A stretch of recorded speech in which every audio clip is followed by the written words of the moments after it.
ഓർമ്മകളാണ്. എന്ത് പറയാനാ ഈ പാട്ടിനെ പറ്റി? എന്ത് നല്ല ശബ്ദം, മോഹൻലാലിന് പറ്റിയ ശബ്ദം കേട്ടോ.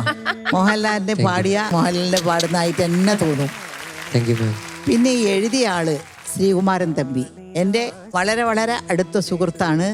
അങ്ങേരെ ഒരു പെണ്ണിനെ കുറിച്ച് ഇങ്ങനെയൊക്കെ വർണ്ണിച്ചെഴുതോ, എന്തൊക്കെയാർന്ന്. അങ്ങേന്റെ ഭാര്യ എന്ത് സുന്ദരിയാന്നറിയോ. ലവ് മാരേജ് ആണ് അവർ. ഇങ്ങനെയൊക്കെ പാടി കീഴിയൊക്കെ ആയിരിക്കും ആ പെണ്ണിനെ വീഴ്ത്തിയതെന്ന്. എൻ്റെ ജീവിതത്തിൽ എല്ലാവരും ചോദിക്കും നിങ്ങൾക്ക് കിട്ടിയ ഏറ്റവും വലിയ അവാർഡ് എന്താണെന്ന് ചോദിക്കും.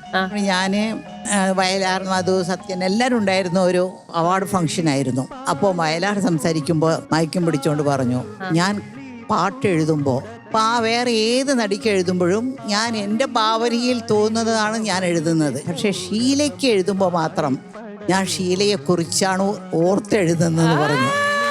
അതാണ് എൻ്റെ ജീവിതത്തിൽ കിട്ടിയ ഏറ്റവും വലിയൊരു അവാർഡായിട്ട് ഞാൻ കരുതുന്നത്. ശീലമ്മ ആ വാക്കുകൾ എഴുതിയത് കൊണ്ട് അദ്ദേഹം അങ്ങനെ പറഞ്ഞു. പക്ഷെ എത്രയോ ആൾക്കാരുടെ ഒരു പ്രണയ സ്വപ്നമായിരുന്നു ശീലമ്മ. ശീലമ്മയ്ക്ക് അറിയാലോ, കുറെ ലവ് ലെറ്റേഴ്സ് ഒക്കെ കിട്ടിയിട്ടില്ലേ ആ സമയത്ത്? ഒരു ദിവസം 100-300 ലെറ്റർ വരെ.